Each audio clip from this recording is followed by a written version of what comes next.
¿Qué tal? ¿Cómo les va? Muy buenas noches y gracias como siempre por acompañarnos en la señal del Heraldo Televisión. Soy Maximiliano Espejel y hoy vamos a hablar de un tema muy polémico. Me refiero a los estallidos sociales y la situación política que actualmente se está viviendo en América Latina. En el último mes han sido varios los países que atraviesan por momentos álgidos y complicados, ya sea por los procesos electorales que enfrentan o bien por las intensas movilizaciones y protestas que están sacudiendo a estas naciones. Por ejemplo, en Argentina, tras las votaciones del pasado 27 de octubre, el peronismo logró regresar a la presidencia con el triunfo de Alberto Fernández, quien logró el 48.10% de los votos y de esa manera venció a Mauricio Macri, quien buscaba la reelección. Estas que le presentamos a continuación fueron las imágenes del momento. Quiero decirles que hoy, con el voto de todos ustedes, de todas ustedes, empezamos a dar vuelta a una página tremenda que se empezó a escribir aquel 10 de diciembre del año 2015. Esa página empezó a darse vuelta hoy y esa página se va a olvidar y vamos a empezar a escribir otra historia.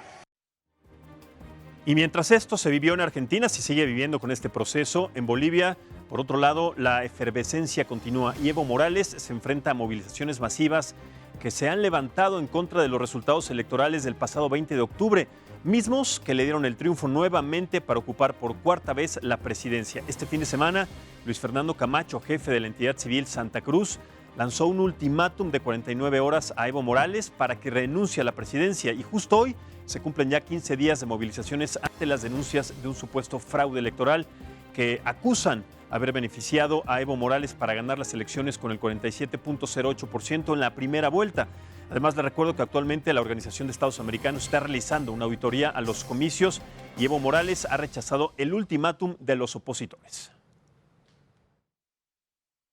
Tiene todavía 21 horas para salir por la puerta con dignidad y no como salió otro presidente por la ventana. Tiene 21 horas para pensar, que no subestime el poder de un pueblo con fe y un pueblo con decisión, y más aún cuando ese pueblo está en las calles hace muchos días. Si hubiera fraude, están felices, con pruebas presentando a la OEA, a países que están participando en esta auditoría electoral. Cualquiera, si estás seguro que ha habido fraude, estás feliz. Ahora, un organismo internacional va a decir que ha habido fraude. Como no hay fraude, saben que no hay fraude, ahora no creemos en la auditoría electoral. No creen en la OEA ahora. Otra vez nos damos cuenta cómo ellos han perdido y que solo quieren convulsionar el país. Y mientras estos países latinoamericanos se enfrentan a elecciones y cambios políticos y sociales, también otros continúan con fuertes estallidos precisamente sociales o recuperándose de ellos, como es el caso de Ecuador, que apenas se levanta de las protestas que surgieron debido al polémico decreto del presidente Lenín Moreno que suspendía los subsidios al combustible, pero el cual además tuvo que ser derogado. En la lista de estas manifestaciones, de estos descontentos sociales, también se encuentra Chile, en donde hasta hoy continúan las movilizaciones que tuvieron su origen el pasado 18 de octubre a raíz del alza en el precio del pasaje del metro.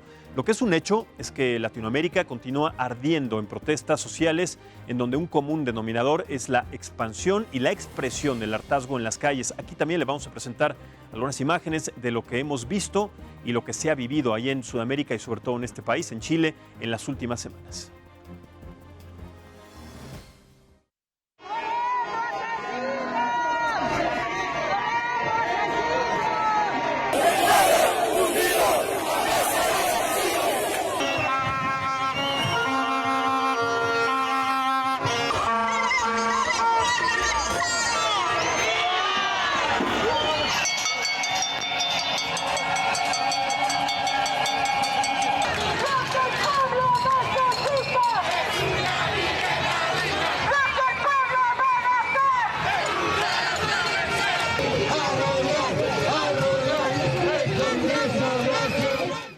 Bien, para analizar esta polémica situación y el tema en la mesa de análisis del Heraldo Televisión nos acompaña Jaime del Arenal. Él es ex embajador de México en Ecuador y en el Vaticano. Señor ex embajador, muchísimas gracias. Es un honor tenerlo en esta mesa. No, el honor es Bienvenido. para mí. Muchísimas gracias. Gracias. También está con nosotros Verónica Ortiz. Usted también la conoce muy bien. Ella es directora general del Consejo Mexicano de Asuntos Internacionales. Mi querida Vero, bienvenida nuevamente. Muchísimas gracias. Es un placer tenerte aquí como siempre. Gracias, Max. El gusto es para mí de estar contigo, con Pepe, con Jaime. Buenas noches. Muchísimas gracias, Vero. También está con nosotros José Carreño. También usted lo conoce muy bien. Él es periodista, internacionalista y columnista del Heraldo Media Group. Don Pepe, muchísimas gracias. Muchas y bienvenido. gracias, siempre un honor tenerlo también en esta mesa para enriquecer con los conceptos de Siempre estos es un honor temas. para mí. Muchísimas gracias. Y también estará con nosotros vía Skype Guadalupe González Chávez. Ella es consultora, también analista internacionalista y académica. Estará un poco más adelante sumándose a esta conversación para tener su punto de vista. Vamos a empezar, si les parece bien, primero con usted, ex embajador, acerca de estos temas, de estos disturbios sociales que se viven en América Latina, que ya son pues prácticamente generalizados y repetidos en esta misma época, en cada latitud. Empecemos, si le parece bien, en Bolivia, con lo que sucede con Evo Morales. ¿A qué se debe que haya ya un descontento después de este cuarto periodo en el que se le dio por ganador con un 47.08%? Bueno, pues precisamente al de que es la cuarta ocasión y que sobre todo... Pero la culpa tendrá que ser la Constitución o las leyes No, para que se sea... les dijo, recordemos que él había impulsado una reforma no reeleccionista y se había comprometido a no reelegirse. Y luego resulta que el Tribunal Superior le permite reelegirse y la toma por blandita. Es decir, yo creo que lo que hay es un hecho muy característico en toda la región, Alex, que es que la historia nos está cobrando la factura, nos sigue cobrando la factura. ¿Y la factura cuál es? Pues son los caudillajes que desde la independencia hemos tenido en toda América Latina y que no hemos podido institucionalizar la figura de los presidentes dentro de un orden democrático, institucional, acotado por el Congreso, una correcta división de poderes.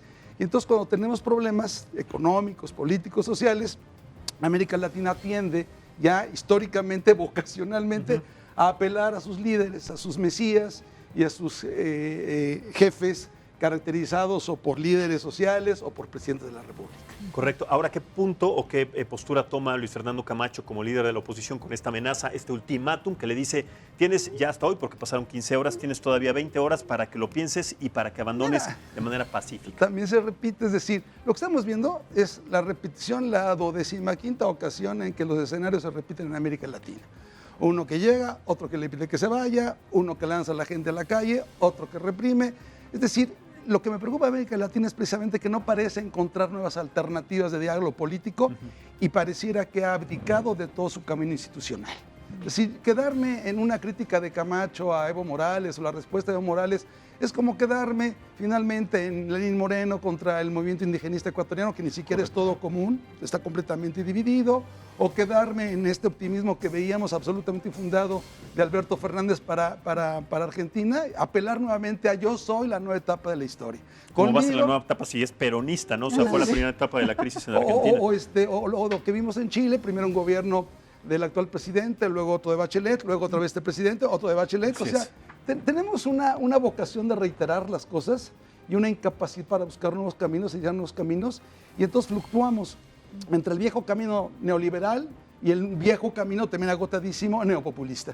Y no pasamos de ahí, Alex, es decir, no nos preocupa ver más allá de lo que somos en realidad, y lo que somos en realidad es la primera y la gran comunidad de naciones, la única que existe realmente fundada en lazos lingüísticos, raciales, mentales, hasta de costumbres, la única región que hay en el mundo que está perfectamente cuestionada en términos culturales y con un pasado común es la nuestra. Claro. Y todos queriendo fortalecerla como región. Y en ese camino lo único que hacemos es deshacerla reiteradamente cada 4, 5, 6, 8 años. Es una vocación de destruir lo avanzado. Totalmente, ex embajador, pero y en este contexto, como usted dice, salvo la nuestra, ya está esta postura de Andrés Manuel de no voy a aceptar, aquí no va a haber un golpe de Estado, o sea, poniéndose también en una posición como muy frágil, como si eso existiera o bueno, fuera una posibilidad, ya lo tocaremos en su momento. Pero Vero, es muy interesante lo que comenta el ex embajador del Arenal sobre este conflicto eterno que existe en América Latina, sobre la falta de memoria política que existe en cada una de estas naciones. ¿Cuál es tu punto de vista? Sí, yo creo que tiene mucha razón el embajador Jaime del Arenal, porque en realidad lo que estamos viendo es esta como círculos, ¿no? Que volvemos nuevamente y que somos incapaces como de salirnos a buscar otra alternativa. Entonces, efectivamente repetimos la historia y parece que no recordamos lo que ya vivimos y buscamos entonces en el pasado más que en las alternativas a futuro, ¿no? Que nos saquen de, en todo caso, el estancamiento que tenemos, los problemas de terrible desigualdad, el poco crecimiento económico, etcétera. Entonces, como que volvemos a buscar las mismas recetas y, como dice bien Jaime también, cuando hay estas crisis y cuando nos cansamos, en todo caso, de las promesas incumplidas, ¿no? que volvemos a reiterar ese camino, pues como que entonces oímos este canto de las sirenas y otra vez volvemos a caer, ¿no? En como estos líderes que van a salvar a las naciones y que hipnotizan y que vuelven a capturar el imaginario colectivo. Y quizá yo haría nada más una excepción, y lo mencionaba ahorita, con Chile, y a lo mejor luego lo comentamos, porque sí me parece que ahí el caso es diferente, simplemente por las circunstancias en las que está Chile. Y me parece que ahí sí se distingue, porque tenemos un país que se sale de la generalidad de los países de Latinoamérica en cuanto a desempeño económico, es decir, estás teniendo un tipo de protestas que no son las mismas, que no obedecen a una población, efectivamente que sí hay desigualdades notorias y patentes en Chile, pero son unas desigualdades en donde el nivel más desigual está muy por encima que el promedio, digamos, de los países del resto de Latinoamérica. Entonces no es lo mismo, las protestas en Chile por el costo del transporte, cuando le afectas a una sociedad que está, digamos, en un nivel económico mucho más alto que en otras latitudes, como puede ser, ¿no? Bolivia, que esos estamos que son viendo, descontentos sociales por exacto, diferentes razones, exacto, pero que se canalizan. Es un descontento social a partir de las decisiones de los gobiernos, ¿no? Efectivamente, eso sí, y que tratan de buscar culpables justo en los gobiernos en turno y tratar de, digamos, otra vez, ¿no? Dar ese cambio y esa vuelta que muchas veces no es justamente hacia una alternativa mejor, sino como que a repetir esas recetas del pasado que ya fracasaron en su momento. Y entonces ahí nos encontramos en ese como círculo vicioso que no logramos salir de él en Latinoamérica. Totalmente, don Pepe Carreño. ¿Cuál es su punto de vista? Y sobre todo, a partir de estas 15 horas de ultimátum, ¿qué podemos ver en Bolivia con una posible también expresión social en las calles, si es que Evo Morales, como lo vemos, pues no va a ceder, ¿no? Lo más probable es que, infortunadamente, Bolivia vuelva a un patrón ya bastante viejo de intranquilidad, de descontento social, porque tanto digamos, los grupos progobiernistas como los grupos antigobiernistas están más o menos equiparables en términos de números. La propia votación lo señala. Estamos viendo es decir, en términos reales habría que recordar que no hay una Bolivia, sino dos. Una Bolivia, la del altiplano, la que conocemos todos, la de La Paz, la de los quechuas, que representa, que de alguna medida representa Evo, la de los mineros indígenas, y la otra, la Bolivia de las llanuras, digamos, casi de selvas tropicales, sí, donde los colonos donde los habitantes son literalmente étnicamente diferentes, tienen formas diferentes de pensar, tienen incluso tradiciones diferentes, son hasta más tropicales, si lo queremos decir de esa manera, y tienen una fuerte influencia también, que durante muchos años han sido incluso separatistas. Entonces tenemos ahí un choque bien interesante, bien complicado. No es nada nuevo bajo el sol, entre paréntesis, se veía antes, se veía en las últimas décadas, hasta antes de Evo Morales, hay que decirlo, pero también hay que decir que Evo Morales, pues infortunadamente volvió a caer, como dijo el embajador Arenal, en el patrón de los viejos caudillos latinoamericanos, ¿no? Él escuchó el canto de las sirenas, y también de alguna forma seducido por esa burbuja que suele crearse alrededor de los gobernantes, que les dicen: tú eres el único, eres el mejor, sin ti las cosas no van a funcionar, sin ti las cosas no van a salir, y tú eres el único que puede resolver las cosas. Y eso esa cultura, valga la expresión, esa especie de subcultura que de alguna forma se nos ha trasladado ahora en forma de nuevos caudillos, se está creando en toda América Latina. Estamos viendo Cristina Fernández, no es la presidenta, pero es la vicepresidenta, y se dice que es el verdadero poder en la sombra. Así es.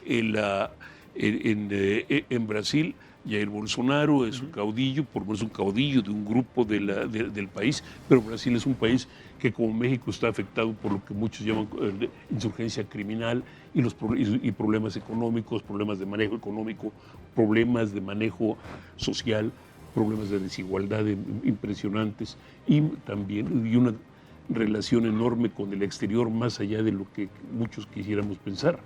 En Venezuela no se diga, tenemos una élite que le dice a Nicolás Maduro, es usted el único, la maravilla, pero la realidad es que Venezuela, por todos los señales, se está desmoronando por todos lados. En Perú, ¿cómo se llama en Perú están tratando de arreglarse la polémica entre un sistema político que no quiere terminar de desfasarse y enfrenta a un presidente que tampoco está muy fuera de la jugada. También implica un problema. En Chile muchos dicen que esto se trata más bien de una cuestión postideológica. Sí. Totalmente. Ya no es de izquierda o derecha, simplemente es descontento, es el descontento con la situación. Y es algo que también de alguna manera podría extenderse al resto de América Latina, pero que se interpreta siempre en términos de izquierda y derecha. Yo tengo que decir que, aunque me gustó mucho lo que dijo el embajador Larenal al principio, estoy en desacuerdo con algo. Yo no creo en América Latina. La gran patria latinoamericana me parece un sueño poético, maravilloso, extraordinario, formidable, pero somos una comunidad de naciones separada por el idioma. Totalmente, y hablando y recuperando lo que dice el embajador de la Arenal, de 4 décadas desde el 78, antes con Pinochet, en la crisis de Argentina en el 78, también esta especie de dictadura, son 4 décadas en donde esta memoria parece que pues, se queda ahí de alguna manera perpetua y que no avanzamos. Pero yo no recuerdo de alguna manera una crisis paralela tan álgida en América Latina como la que estamos viviendo ahora. Si les parece, voy a sumar a la mesa a Guadalupe González, que está con nosotros vía Skype. Guadalupe, muy buenas noches, gracias por estar con nosotros. ¿Cuál es tu punto de vista, tu lectura a partir de esta crisis política y social que se vive actualmente en América Latina, concretamente en Chile, Ecuador, Bolivia, Argentina, también en Centroamérica con Guatemala y Honduras? Son crisis políticas que de alguna manera el descontento social refleja ya pues, la poca credibilidad que tiene ante las autoridades. ¿Cuál es tu punto de vista? ¿Qué tal? Muy buenas noches. Pues muchas gracias por la invitación a compartir nuevamente. Bueno, yo creo que es muy importante ir analizando país por país, porque es cierto, América Latina y el Caribe, que no los podemos separar, representan regiones y subregiones, pero además, como señalaba Pepe Carreño, también subregionalizaciones. Y vemos cómo hay de pronto conexiones que no habíamos visto. El caso de Bolivia, Perú, Chile, por ejemplo. El norte de Chile, el sur de Bolivia, el sur de Perú, pues también tienen una región compartida que también es amazónica, por ejemplo. Entonces estamos hablando de una región que tiene muchas regionalidades, tanto ideológicas como políticas, como culturales. Y en este caso lo que yo percibo es que el modelo de integración, por un lado, o esta idea de que se podían replicar los modelos socioeconómicos y políticos de un país a otro, esta idea de que América Latina y el Caribe iban a tener un mismo sistema político y social, pues está claro que no está funcionando.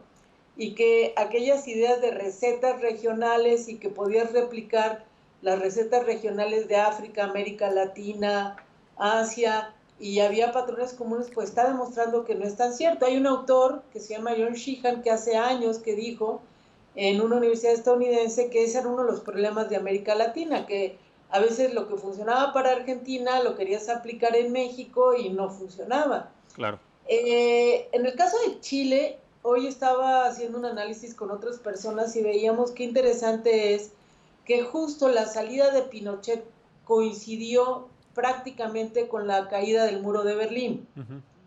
¿A qué me refiero? Pues al hecho de que la Constitución chilena, un tema que está a discusión en este momento, y el modelo socioeconómico que no se tocó prácticamente de esa época, pues ha llegado a un límite.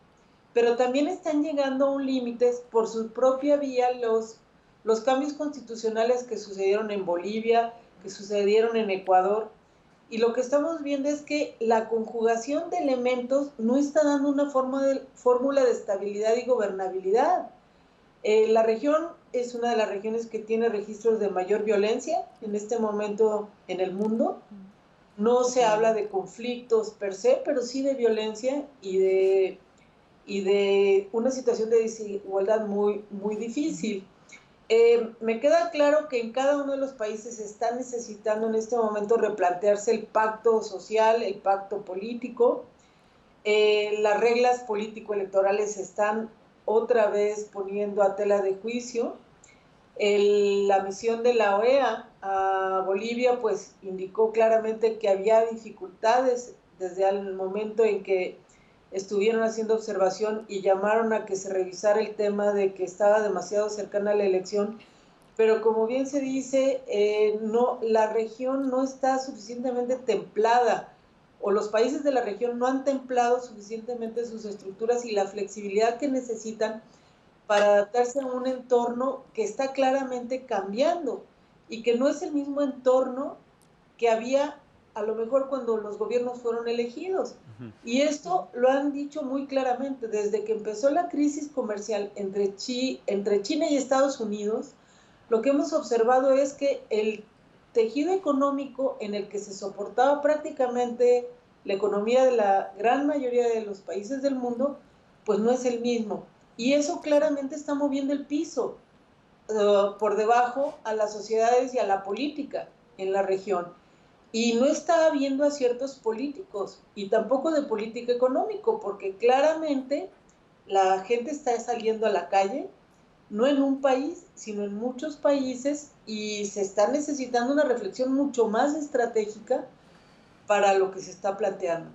Haces un gran análisis, Guadalupe, me gustaría recuperarlo porque estos gigantes económicos, comerciales, China, Estados Unidos, que tienen de alguna manera maniatado y que controlan el mercado económico global, cuando tienen una crisis de esta manera, embajador, pues se permea inmediatamente también en diferentes latitudes. América Latina es la sección, digamos que más frágil, más vulnerable en este sentido. Ahora, en su experiencia, cuando estuvo como embajador en Ecuador, ¿Cómo permeaba esa diferencia? O sea, ¿cómo iba analizando o cómo iba contemplando que esto podía estallar de alguna manera? ¿Se veía como una bomba de tiempo? No solamente ahí, sino en América Latina. Evidentemente el modelo ecuatoriano que fue replicado también al principio con el modelo chavista y sin duda también con Bolivia, con Evo Morales, es un modelo de inmediatez, un éxito absoluto.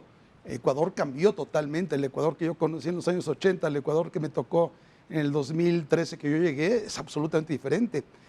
Eso es inobjetable.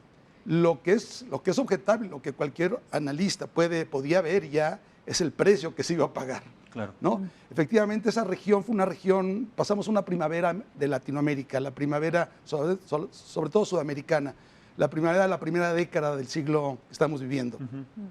Entrando al 2000, exactamente. Sí, los commodities estaban a un precio altísimo, China estaba invirtiendo mucho, préstamos, inversiones, etcétera.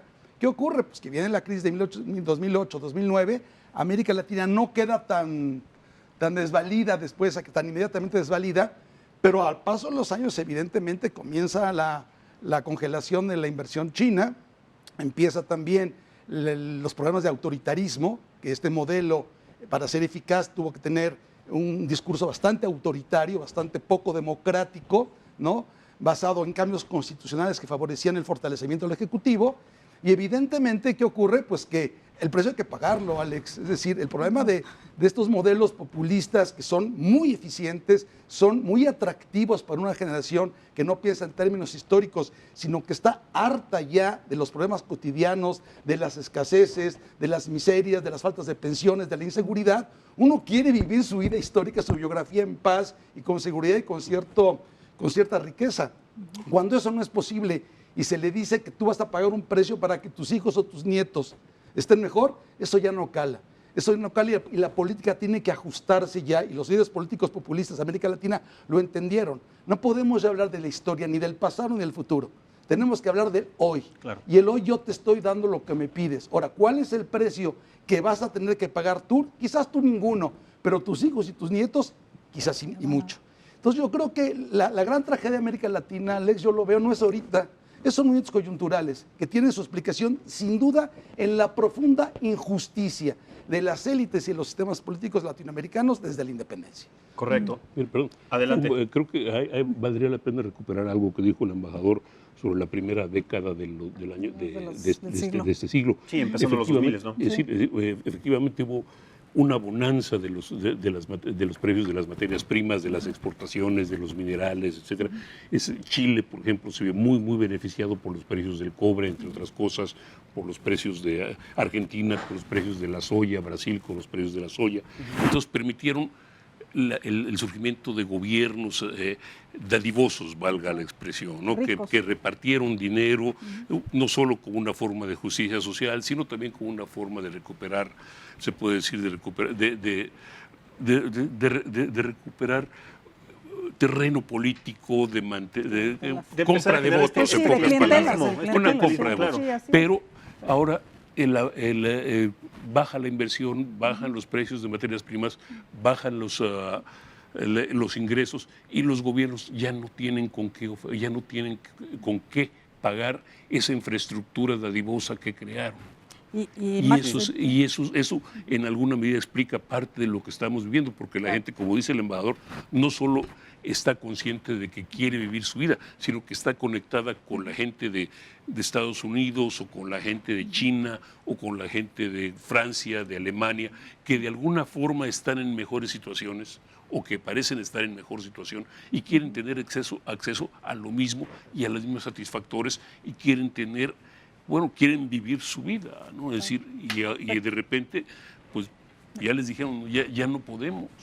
Y hay otra cosa ahí que yo justamente ligaría con estos comentarios tanto de Jaime como de Pepe, es que en estos periodos que mencionan justamente como de bonanza económica, como dice Pepe, lo que tienes son gobiernos que pueden gastar en la gente, y entonces tienes obviamente estas clientelas que están pues contentas en ese momento, que están dispuestas a votar y a refrendar su apoyo a estos líderes. Sin embargo, lo que no usamos en Latinoamérica en esos tiempos de bonanza es no usamos ese tiempo para fortalecer instituciones que perduraran y que mantuvieran, digamos, a los sistemas democráticos cuando vinieran las vacas flacas. Educación, ahorro. Exacto. Educación, ahorro, sistemas judiciales, ¿no? Contrapesos al poder. Y entonces, como decía Jaime, lo que tú haces es estos gobiernos que están concentrando el poder, que entonces con esta concentración de poder y con este dinero, porque pues para justamente poder hacerlo necesitas dinero para poder repartirlo. Claro. Y entonces, mientras hay dinero, entonces se mantiene, digamos, pues muy bien la ecuación y subsiste ese gobierno dadivoso. Cuando empieza a faltar el dinero y cuando la gente entonces recurre a estos modelos más autoritarios, no tienes contrapesos que entonces limiten y que de alguna manera protejan a un entorno de mucha mayor democracia y de mucha mayor digamos, como rendición de cuentas sociales. Entonces, se van volviendo todavía más autoritarios, y conforme se les va acabando el dinero, pues quienes empiezan a pagar justamente el pato, pues son exactamente la población, que entonces empiezan a como estrangularlos, y entonces empiezas a perder digamos, no solo en programas sociales, sino empiezas a perder servicios, empiezas a perder acceso a bienes hasta de primera necesidad, y pues empiezas justamente a apretar a la población, y no solo eso, pues sino a llegar a extremos como lo estamos viendo en Venezuela, por ejemplo. Y surge la inseguridad, Alex. Exacto. El gran problema de todo esto es que el fracaso del modelo, tanto del modelo neoliberal como del modelo neopopulista, porque no se quiera interpretar aquí nuestro auditorio de que estamos haciendo la apología del modelo neoliberal, no. Realmente, claro, no. Si el modelo populista es exitoso, es porque el modelo neoliberal previo ha sido profundamente injusto. Sí, claro. Lo que ocurre es que ahora a uno le toca pagar los pecados del otro. Sí. Y lo único que avanza en los dos sistemas es la inseguridad. Claro. La seguridad social y la violencia sí, callejera, claro. Y la falta de credibilidad en las instituciones, y entonces da un ambiente muy fascista en la población colectiva, es decir, muy proclive a levantar la mano por un poder autoritario, ¿no? Totalmente. Inclusive ya está militarizado, es decir, ¿por qué? Porque es lo único que me da seguridad. Pero esta historia, Alex, no es actual, no es de nuestros días, es una historia repetida cíclicamente a lo largo de la historia latinoamericana. Pero en este modelo neoliberal, de alguna manera también podemos hacer un poco de historia, y si nos vamos concretamente a Argentina, las instituciones, como tú bien lo decías, Vero, que se estaban fortaleciendo, eran la parte educativa, la parte de salud. Ningún argentino carecía de los servicios de salud inmediatos. Prácticamente tú le preguntas a un argentino o en la parte de educación y lo tenían. Pero el 20% en esa época, en la crisis de Argentina, se estaban muriendo de hambre. Muriendo de hambre es que verdaderamente no tenían que comer. Ahí es justamente cuando estamos hablando de una crisis, cuando la gente no tiene que comer. Verdaderamente. Claro, Guadalupe, ¿cuál es tu punto de vista al respecto de lo que se ha expresado en esta mesa? Bueno, estoy totalmente de acuerdo con lo que se plantea en relación a la necesidad de política que responda a la actual crisis económica. Es cierto que han mejorado muchas condiciones de vida respecto a las crisis cíclicas que mencionaba el embajador, pero sin embargo hay factores que tienen que ver también con la desigualdad global. Y ahí más bien yo quisiera complementar, porque está en la agenda el problema del comercio global, cuál es el rol de la Organización Mundial de Comercio, qué va a pasar con el hecho de que se pospone la reunión Asia-Pacífico que era tan esperada, porque se esperaba que se distensionara la relación comercial con China. ¿Qué va a pasar con una reunión de cambio climático que sabemos que está relacionada con el aumento o agravamiento de las crisis y de las condiciones de desigualdad en América Latina? Y son temas que a mí me parece que también hay que sumar en la mesa, porque hace años que se viene planteando la necesidad de financiación para el desarrollo y también la necesidad de encontrar un sistema más equitativo de comercio global. Y América Latina, la América Latina que está pasando la crisis en este momento, o los países que estamos pasando la crisis, lo estamos haciendo en un contexto de apertura que antes no había. Entonces ahora no puedes pensar en soluciones que solo dependan de tu país o de tus regiones, tienes que pensar en regiones compartidas. Lo vemos, nosotros compartimos con Centroamérica, pero también con Estados Unidos, y el Pacífico comparte con una parte de lo que sucede en otras partes del Pacífico, y el Caribe, por otro lado, con otras partes.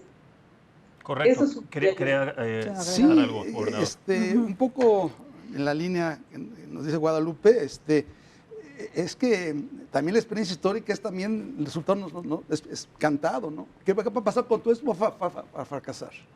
Mira todo lo que ha fracasado desde que yo estaba de embajador. Fracasó UNASUR. UNASUR ya no es prácticamente nada. CELAC, fracasada totalmente. El Pacto Andino, ni quien hable de él. Claro. El Mercosur, bueno, está en crisis total desde la desaveniencia entre Argentina y Brasil, se va a poner más fuerte la cosa. Todas las instituciones que habíamos creado de integración, la Alianza del Pacífico pelea, bueno, ya quien habla de la Alianza del Pacífico, desde que México ya prácticamente ni la toma en cuenta. La Corte Interamericana de Derechos Humanos, también con la salida de Venezuela, puesta en entredicho. La OEA, bueno, y una ONU que le permite a Venezuela que tenga representación en el Comité de Derechos Humanos. Es decir, estamos viendo que estas instituciones multinacionales, multilaterales, están realmente haciendo crisis. Entonces nos estamos quedando con los problemas, los instrumentos que habíamos establecido para más o menos paliarlos, los estamos desmantelando. Pero están haciendo crisis porque la Organización de las Naciones Unidas y la OEA no están tomando su papel como tal, o sea, están de alguna manera como meros espectadores, gobernador. Sí, Alex, como meros espectadores, pero definitivamente obedece a esta capacidad que tienen los países de América Latina para llevarnos muy bien en amistad y en cultura y en lengua y en cantos, pero pésimamente para materia comercial y pésimamente para materia política. Correcto. Es decir, es una búsqueda de intereses personales, nacionales, a costa de los demás. Y en ese sentido, pues creo que las tres grandes áreas geopolíticas del continente latinoamericano, que son México, Brasil y Argentina, hoy se ponen en cuestión. Ya vimos que el viaje de hoy en la mañana con el señor Alberto Fernández viniendo a México, pues ¿a qué viene? Pues está clarísimo a qué viene, ¿no? Vamos a crear un eje México-Buenos Aires y a dejar atrás a Brasil, porque Brasil ya no salió del Huacal. Pero antes Brasil, cuando yo estaba de embajador, Brasil era la pieza consentida y querida por todo el grupo de los albistas, ¿no? El grupo ALBA, que por cierto también está en una crisis total. El Salvador, que era una pieza central para este grupo en Centroamérica, hoy por hoy ya reculó y se agrupa en la confederación esta de grupos de países del Grupo de Lima. Pero surge el Grupo de Lima y ya surgió el grupo de intelectuales y sadistas del Grupo de Puebla. Sí. Es decir, la historia ya la sabemos. Entonces es una historia lamentable, realmente, de falta de comunicación, de proyecto común, ¿no? De errores sabidos y de resultados también, por desgracia, perfectamente sabidos. Totalmente. Vamos a hacer una pausa, si les parece, Vero, señor Carreño, Pepe Carreño, señor embajador. Guadalupe González Chávez, muchísimas gracias por haber participado en este momento en esta mesa. Te agradezco muchísimo siempre tu interés, tu punto de vista y tu lectura a partir de las crisis internacionales que surgen y además también tu experiencia en estos temas. Te mando un abrazo, muchas gracias y estaremos en contacto pronto. Muchas gracias. Muchas gracias. Mientras tanto, como le digo, hacemos una pausa muy breve y continuamos analizando este tema de la crisis que sucede actualmente en América Latina y regresamos en el Heraldo Televisión. Muchas gracias por continuar con nosotros en esta mesa de análisis político en el Heraldo Televisión. Estamos platicando acerca de la crisis en América Latina. Muy interesante lo que estamos platicando fuera de cámara sobre cómo se ha permeado esta situación, pero también de alguna manera cuál es la historia que tiene siempre muy arraigada esta región de nuestro continente para que sucedan estas cosas.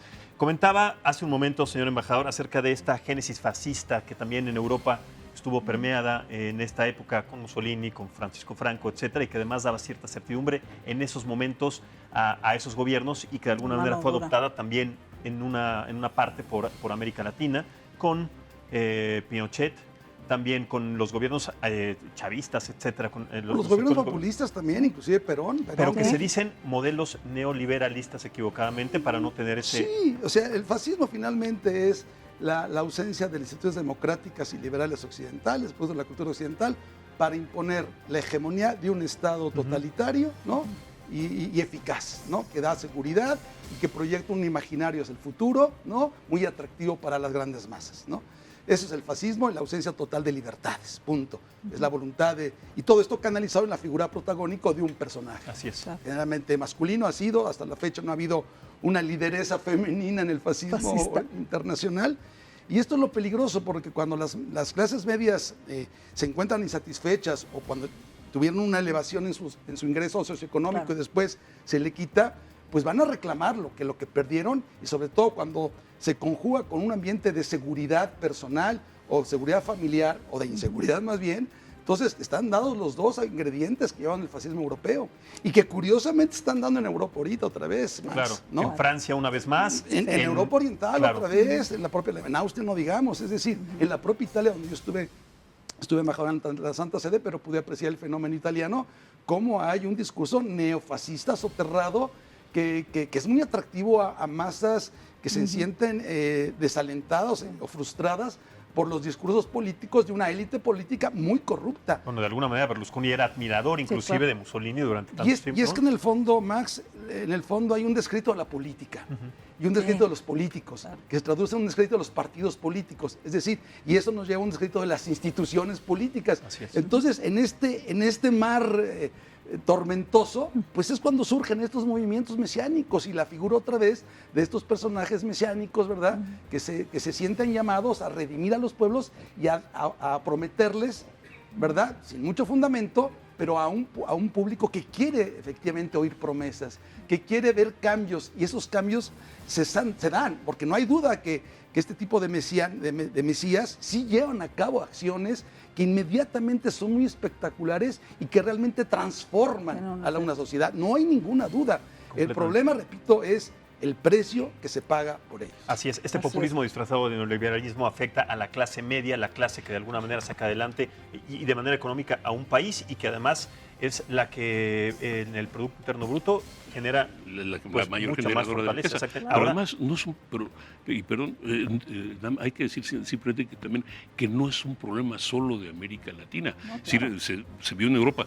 El Brexit es una manifestación de ese problema también, curiosamente, el famoso Brexit, la salida de Gran Bretaña de Europa, de la Unión Así Europea. es. La elección de Donald Trump en Estados una Unidos reacción, es una claro. manifestación de ese problema también. Es el reclamo de un sector que se siente olvidado, que se siente Exacto. marginado y que siente que ya que lo que consideraban su derecho ya no alcanza para ellos. bueno, no nos vayamos muy lejos. Aquí en México lo que sucedió con Andrés Manuel, ¿no? Es, También, la en sociedad alguna harta. medida es alguna también medida eso, sí es un esto es hartazgo parte de, hacia es una una élite parte también, ¿no? política Pero distante, ¿no? es parte también una élite política que no supo leer las cosas, que se comportó de una forma absolutamente equivocada, que no se quiso dar cuenta de que la gente normal sí quería, no solo quería seguridad sino también, y un cierto desarrollo económico, sino también quiere y demanda un gobierno honrado, sino también quiere y demanda cambios sociales, que es lo que estamos viendo en toda la región. Mejor instituciones, mayores empleos, mejor pagados, mejor. Claro, Mejor pues distribución siempre de la vas a- riqueza. Así pues sí, es. mejor- En sí, pocas claro. palabras. Y sí, mira, el neoliberalismo ni el populismo son sistemas políticos, económicos. Perdón, el neoliberalismo es un sistema económico. Su responsabilidad no es repartir el dinero, esa es función del Estado, en todo caso. El fascismo, etcétera, son sistemas políticos que prometen repartir lo que otros han generado. Pueden de alguna forma a veces complementarse o puede que no, pero el neoliberalismo es economía, sobre todo. Eso no funciona poco política. Y el fascismo y demás no funciona. Los chinos lo han entendido muy bien. Los chinos tienen una política muy cercana al neoliberalismo en lo económico, pero tienen un gobierno autoritario que es el que determina, define, y están logrando crear una clase media gigantesca. Y por eso Ahora- votaron de manera indefinida a Xi Jinping como el presidente vitalicio, Pues sí, hasta otra que él vez, sí, tenga exacto. capacidad de funciones, ¿no? Pues sí, sí, Un emperador, de alguna Bueno, manera. repitiendo- y ese es el problema de Hong Kong. repitiendo Es decir, como lo fue Mao, de alguna manera, Exacto, ¿no? sí, y ese claro. es el problema de Hong Kong. Porque Hong Kong quiere mantener su independencia, pero no sabe quiere mantener su autonomía, pero no tiene a dónde ir. Y ya Hong Kong ya llegó a su límite económico, ya no puede ir más allá y ya no ofrece.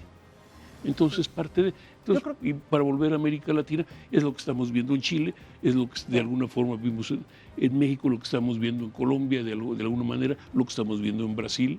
Brasil y México eran los países del milagro, ¿se acuerdan? Ya no. Estamos viendo, manifestaciones diferentes, resultado diferente, valga la expresión. Uno es un presidente populista de derecha, otro es un presidente populista de centro-izquierda, pero los dos finalmente son antisistema. Yo voy a eso otra vez, porque yo sí como que el tema institucional me parece muy importante. Yo creo que hay que hacernos cargo, y efectivamente, como lo han dicho aquí, que en todo este fenómeno, sobre todo de la globalización, es decir, ¿no? de la integración mundial económica e incluso de estos, integraciones regionales como puede ser la Unión Europea y demás, siempre va a haber, hay que hacernos cargo de que siempre va a haber alguien que se quede de alguna manera excluido, es decir, sí, efectivamente hay gente que no se ha visto beneficiada o no ha sentido que en lo inmediato o en lo que les toca o lo que les corresponde se han visto beneficiados por todo este tema justamente de la globalización, de la apertura comercial. Y entonces eso es cierto, Pepe ahora lo decía, en el mismo Estados Unidos, pues ¿quiénes fueron los que votaron por Trump? Pues ese segmento de la población blanca, de clase media, sobre todo justamente de hombres no muy educados, que no encontraron acomodo y trabajos justo cuando se dan las innovaciones tecnológicas que los van dejando atrás y se sienten justamente ya incapaces de encontrar un acomodo, un trabajo y demás. Claro que ahí también viene incluso toda una parte de el descontento no solo social, sino incluso ya individual, que lleva a esta parte de la crisis de los opiáceos, que también es una mezcla, un cóctel muy peligroso, que ha dado toda esta parte, incluso de los muertos en ese justamente que tiene que ver con el tema de seguridad y tiene que ver con el tema de seguridad. O sea, es todo un cóctel, ¿no? de cosas, pero efectivamente ahí están. Entonces, una cosa es darnos cuenta de eso, que sí genera como mucha, obviamente, frustración, ¿no? Y genera como ganas de que alguien llegue y te promete que se va a arreglar en el corto plazo, tiene las soluciones, y entonces ese discurso apela a los sentimientos más primarios, justamente de decir, bueno, pues yo quiero, porque además todo este discurso, hay que decirlo también, de estos líderes, pues siempre encuentra a quién culpar, ¿no? Quién tiene la culpa de la situación, y entonces pues vas contra ellos y demás. O sea, es todo un... ¿A qué me suena eso conocido?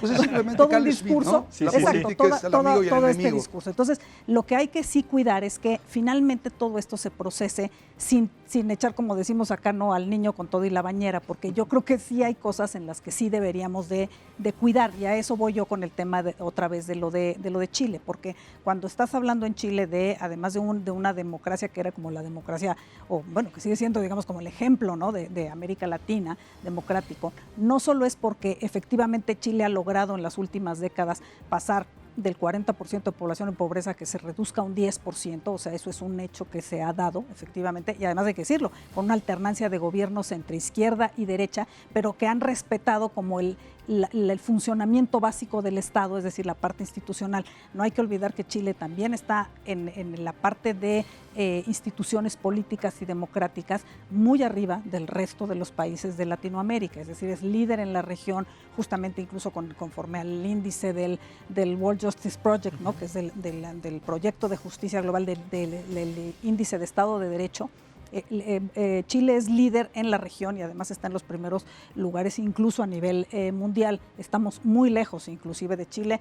Chile está en el lugar 6 de 30 países en la región, nosotros estamos en el 24. Es decir, hay una gran distancia simplemente con México, ¿no? Ya no digamos otros países mucho más pobres o menos desarrollados de la región. Entonces, sí hay que, en todo caso, salvaguardar y tratar de que esas instituciones democráticas finalmente sean el cauce por donde se procesen estos descontentos, y que no vayamos a perder en ese intento por, ¿no?, tratar de volver a descubrir el hilo negro, perder lo poco, en todo caso, y eso me parece que incluso apela a situaciones como en México. No perdamos también lo poco, en todo caso, que podamos haber avanzado en aras de deshacer todo o querer justamente cobrar esas cuentas con todo el pasado. Entonces, a mí me parece que ahí hay una lección, ¿no? Claro, pero qué interesante eso que dices, porque a partir justamente del entendimiento del aprendizaje que se haya hecho históricamente, parece que en esta administración, concretamente en nuestro país, estamos empezando de cero y estamos empezando con un proceso que, según el presidente, lleva muchos años, lleva mucho tiempo y hay que tener paciencia. Hay una frase, un dicho popular, señor embajador, que dice: cuando veas las barbas de tu vecino cortar, pon las tuyas a remojar. Quisiera hacer una reflexión regresando otra vez al tema de la invitación del presidente Fernández, del presidente electo Fernández de Argentina, a nuestro país, con miras a establecer, sí, un frente. Que bueno, a mí me parece de una lectura importantísima, porque a partir de esto también se está empezando a delimitar también una postura económica y también política a partir de estas dos naciones, pero al resto de Sudamérica, ¿no? Es el intento, quizás nuestro auditorio no lo sepa, pero cuando uno vive en Sudamérica, se da uno cuenta del enorme peso que tiene México para los sudamericanos. Así es. Lo que significa México para los sudamericanos es verdaderamente una cosa asombrosa y digna de aplaudir, ¿no? No sospechamos cómo pesa el nombre de México en Sudamérica. Entonces también el reproche que decían a México cuando firmó el Tratado de Libre Comercio en el 92, fue México ya juró de América Latina. Yo no soy yo soy de América del Norte y ustedes de América Latina, rásquense sus pulgas como puedan, ¿no? Entonces, ese es un reproche que siempre han tenido ellos con nosotros. Y de alguna manera México también miró hacia Estados Unidos y olvidó el hemisferio sur. ¿Qué ha ocurrido? Bueno, México lanza una iniciativa, que no fue de él, pero fue una iniciativa de Alianza del Pacífico que lo vincula a Colombia, lo vincula a Perú y a Chile, para contrarrestar un poco ese polo económico del Mercosur que estaba en Argentina y Brasil. Bueno, ¿qué ocurre? Los dos modelos fracasan y entonces tienen que realinear otra vez las fuerzas. ¿Y qué ocurre? Pues ocurre la apelación que tienen los grupos populistas de izquierda o populistas centrales en Sudamérica de llamar a México. O sea, México no te olvides de la región de América Latina, te necesitamos. Nada más que nos encuentra en un momento muy, muy interesante porque México pues está con la luna de miel con Estados Unidos, ¿no? Así es. O sea, ahorita México está pero verdaderamente enamoradísimo de Estados Unidos y haciéndole el trabajo a Estados Unidos. Entonces, yo no sé cómo se va a ajustar, pero hoy en la mañana hubo una noticia muy interesante. Parece ser que Trump también va a estar de muy buen humor con Alberto Fernández, ya lo felicitó, ya le dijo que van a hacer quads, que le va a mandar la ayuda del Fondo Monetario Internacional. Entonces pareciera que hay aquí una serie de discursos bastante ambiguos, donde por una parte el viejo grupo peronista, argentino, populista de los Kirchner, ahora regresa al poder con todo su discurso anti-yanqui de alerta, unido, alerta, que la América Latina, que la espada de Bolívar va en camino. Todo ese discurso, hasta de cánticos que hubo, parece que se va a matizar ahora porque Trump ya le prometió el apoyo del Fondo Monetario Internacional. Pero y en ese contexto se da la visita de un candidato triunfador de ese modelo a México, cuando México realmente no está ni mirando al mundo, porque realmente, bueno, nuestro vicepresidente Ebrard pues, es el encargado del asunto internacional, porque el presidente no tiene por qué ocuparse de las cuestiones internacionales, teniendo un vicepresidente tan eficaz. Pero bueno, realmente, ¿qué va a ocurrir?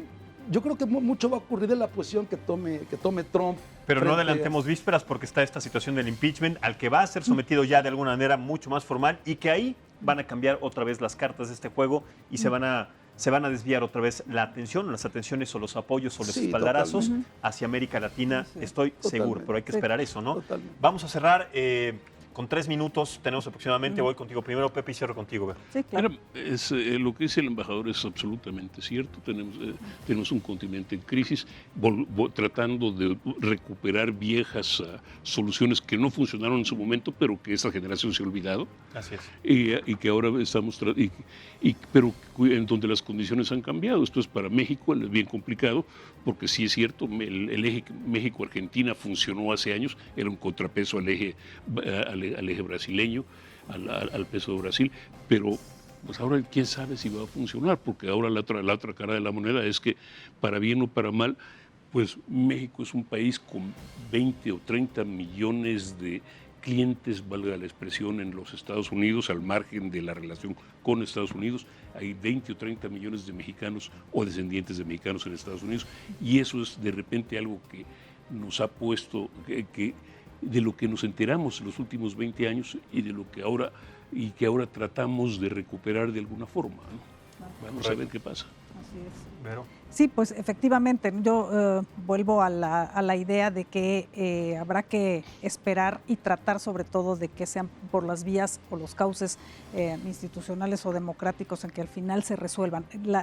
El origen de las crisis de las que tenemos y las que has hablado múltiples también es distinto, ¿no? En unos casos, como puede ser Perú o Bolivia, que es más sobre el sistema político, incluso político electoral. El tema de Bolivia hay que ver cómo se resuelve justamente Pues en va esta... a empezar apenas a encontrar también un cauce en 15 horas cuando se termine este ultimátum. Así que a partir Pues de ahí sí, va a empezar la crisis, quién sabe cuánto o el tiempo famoso tarde para- reconteo, a Así ver es. qué sucede La en segunda vuelta, que la se ve muy segunda- improbable, ¿no? De alguna Sí, se ve improbable y entonces a lo mejor las posturas todavía se tensan mucho más.